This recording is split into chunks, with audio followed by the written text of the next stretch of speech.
Mabuhay Pintados! This is Oriana Superable Metran.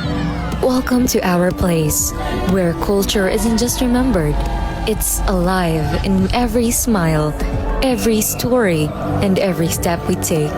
From rivers we swim in, to fields we farm, and traditions we carry with pride. And this is my way of showing you why our culture is and will always be Our greatest bahandi.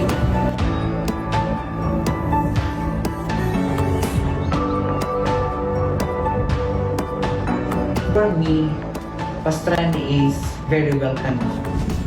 Nakakaupo itong pastrana kaya ito mga tao din magkasihang kayaan good. Pastrana's really have this strong spirit of unity and togetherness. Everybody's willing to learn. Here in Pastrana, we love our children. Ang mga bata ang kasing-kasing hanamon bungto, ang paglaom hanamon kultura. Culture lives on when we pass it down, and in their small hands, we see a big part of our future. Pastrananhon ako. Initong tabo baga school ang barato ng kultura ko lang kumahanap. O pay pagpakabuya Pastrana iday. This is one where our culture lives, Pastrana naman! in small gatherings that make a big difference. Barato ang baligya, presko ang produkto, ngan mariko o mapobre. Bagay saktuhay lang ang income, tapos presto at mga gulay. Tika nga tira mga farm. Ang tabo nga Pastrana para hangatanan. The very famous Binahaan River, it's here in Pastrana.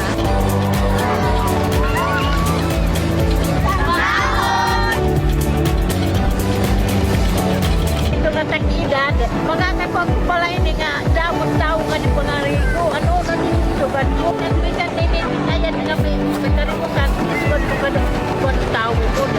Kaya mas parisyo din ni.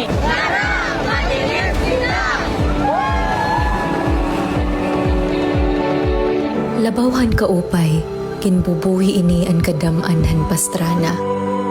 Very evident nga ni ang Pastrana pag may itanong ka, may aanin ka. Mga taga-Pastrana, iragin ang kung napakabuhi pag-uma. Lipay-lipay nga ako. Kaya nga na, pintak anak kayo. Binubuli ka na trabaho.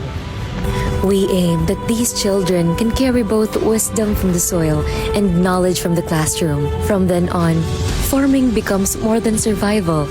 It becomes our pride, identity, and a legacy we pass on. Dapat nakontak mga anak, ano, papasa ba, malakunin yung trabaho mo ko, no?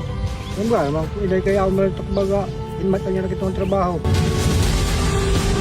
That our culture is not just seen in grand celebrations, but also in everyday moments.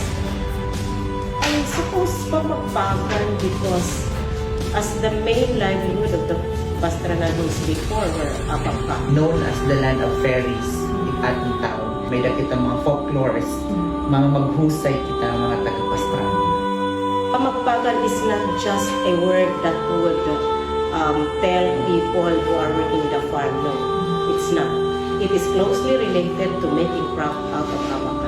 We are able to educate the youths. Kung hirahin ni Fernando, manhin ni Ana, nga na-play very important role nga history hit Pastrana. And this is what I want to continuously preach, especially towards the young Pastrananhons. Culture lives in our stories, our smiles, our simple way of life. And here in Pastrana, we carry those values, not just in our traditions, but in our everyday lives. Culture isn't just something we inherit. It's what we choose to continue. And when we pass it on to children, to the next generation, we give them more than just memories. We give them roots. Because I am from Pastrana, and I am a young woman of Sinirangan, Visayas. And this is how I keep our culture alive, through the people. Bungto, han maglipayon, ngan magpakisasangkay. When Pastrananhon culture is preserved, this is how it looks like.